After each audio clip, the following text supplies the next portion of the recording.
Fisheries chairman మెట్టు సాయి కుమార్ గాంధీ భవన్లో press meet నిర్వహించి మాట్లాడుతూ కమిషన్లు పుట్టించిందే బీఆర్ఎస్ పార్టీ, ప్రభుత్వ స్కీంల పార్టీ కాంగ్రెస్ పార్టీ. మీ పాపాలు కడిగేసుకోవడానికే బీజేపీలో చేరి కేసీఆర్ కుటుంబంలోనూ పాపాలకు ఈటెల కారణం. ఈటెల బ్రహ్మానందం, అమరేష్ పూర్తి ఈటెల పలుకులు అన్ని సత్య పలుకులు అనుకుంటారు. మీడియా సమావేశంలో నటన నైపుణ్యమని ప్రదర్శించారు. 2014 ముందు తర్వాత ఆస్తుల వివరాలు ఈటెల హరీష్ రావు బయటపెట్టాలి. ఆర్థిక మంత్రిగా పనిచేసిన ఈటెలను బీఆర్ఎస్ ఎందుకు పార్టీ నుండి బహిష్కరించింది? భూములను అన్యాక్రాంతం చేస్తున్నారని ఆనాటి ప్రభుత్వం పార్టీ నుండి బహిష్కరించింది. బీఆర్ఎస్ హయాంలో సెక్రటేరియట్లో కమిషన్లకు care of address Harish Rao, Etela అని తెలిపారు.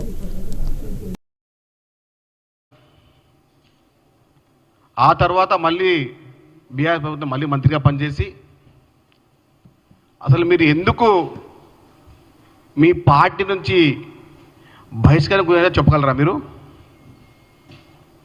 ప్రజల యొక్క భూములని స్వాహా చేసినందుకు గాను ఈటెల రాజేందర్ గారిని అప్పటి ప్రభుత్వం బహిష్కరించేది మర్చిపోయారా? నిన్న బీజేపీ పార్టీ ఎంపీ గెలిచిన తర్వాత అప్పుడే పునీతులైనారు ఈటెల రాజేందర్ గారు. నిన్న ముసిముసి మాటలు మాట్లాడుతూ కాంగ్రెస్ ప్రభుత్వం పైన, కాంగ్రెస్ పార్టీ పైన మీరు మాట్లాడుతూ ఉంటే ఒక నక్క ఆవుతోలు కప్పుకొచ్చి మాట్లాడే విధంగా మాట్లాడుతూ ఉన్నారు. ఒక గుంట నక్క వచ్చి ఆవుతోలు కప్పుకొని మాట్లాడుతున్నారు. మీరు కొంచెం సిగ్గుండాలి. బీఆర్ఎస్ పార్టీ చేసిన పాపాలు బీజేపీలకు పోగానే కడిగిపోయినాయా? 2014 నుంచి 2018 వరకు ఆర్థిక శాఖ మంత్రిగా పనిచేసినటువంటి మీరు కమిషన్ అనే పదాన్ని పుట్టించిందే మీరు. సాయంత్రం అయిన తర్వాత సెక్రటరియట్లో మీ క్యామర్లో అర్ధరాత్రి వరకు ఎందుకుంటుండే పబ్లిక్ క్యాడరు? కమిషన్ కాదా? కమిషన్ డిసైడ్ అయింది ఎవరు డిసైడ్ చేసిర్రు? అప్పుడు హరీష్ రావు, అప్పుడు ఈటెల రాజేందర్ ఇద్దరే. మీరు కమిషన్లు తీసుకొని అందరు మీలాగా పనిచేసుకుంటారా?